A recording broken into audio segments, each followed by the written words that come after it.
ఇప్పటికీ షర్మిలాది అదే అజెండా. జగన్ కష్టం మరొకరికి రాకూడదు, కానీ వారికి కంచంలో అయిన వారికి ఆకుల్లో. ఈ నానుడికి చాలా చరిత్ర ఉంది. పెద్దల మాట చద్దిమూట అన్నట్లు ఈ మాటకు చాలా వాల్యూ ఎక్కువ.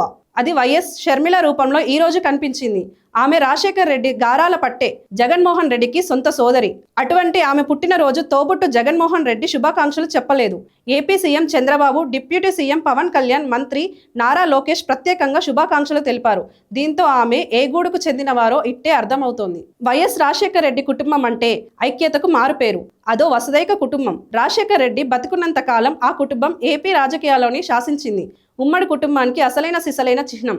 అయితే రాజశేఖర్ రెడ్డి అకాల మరణంతో ఆ కుటుంబంపై విధి కన్నేసింది, అడ్డగోలుగా చీల్చేసింది. వివేకానందరెడ్డి మరణం, జగన్మోహన్ రెడ్డితో షర్మిల విభేదాలు. తదనంతర క్రమంలో జగన్మోహన్ రెడ్డిపై వివేకానందరెడ్డి కుమార్తె సునీత అక్కసం. ఇలా ప్రతిదీ ఆ కుటుంబంలో ప్రతికూల ప్రభావమే. రాజశేఖర్ రెడ్డి బతుకున్నంత కాలం ఆయనకు రెండు కళ్ళు జగన్మోహన్ రెడ్డి, షర్మిల. ఆ ఇద్దరు తోబుట్టువులు ఎంతో అన్యోన్యంగా ఉండేవారు. ఒకరిపై ఒకరు ప్రేమతో వ్యవహరించేవారు. అన్న జగన్మోహన్ రెడ్డి జైలుకు వెళ్తే తట్టుకోలేకపోయారు షర్మిల. అన్న కోసం రంగంలోకి దిగి సుదీర్ఘ పాదయాత్ర చేశారు షర్మిల. అలా ఒకరి కోసం ఒకరు వెన్నదన్నుగా నిలబడ్డారు.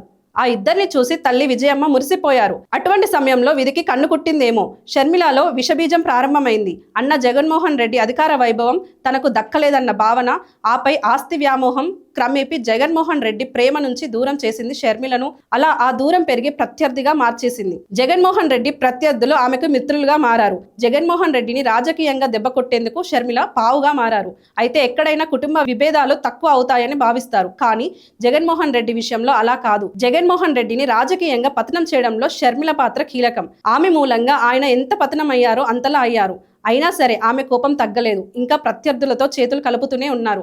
ఆమె 51వ జన్మదిన వేడుకలు జరుపుకున్నారు. కానీ సొంత సోదరుడు జగన్మోహన్ రెడ్డి కంటే చంద్రబాబు, ఆయన కుమారుడు లోకేష్, డిప్యూటీ సీఎం పవన్ కళ్యాణ్ మాత్రమే ప్రత్యేక శుభాకాంక్షలు తెలిపారు. అంటే ఆమె ఏ అజెండాతో పనిచేస్తున్నారో ఇట్టే అర్థమైపోతుంది.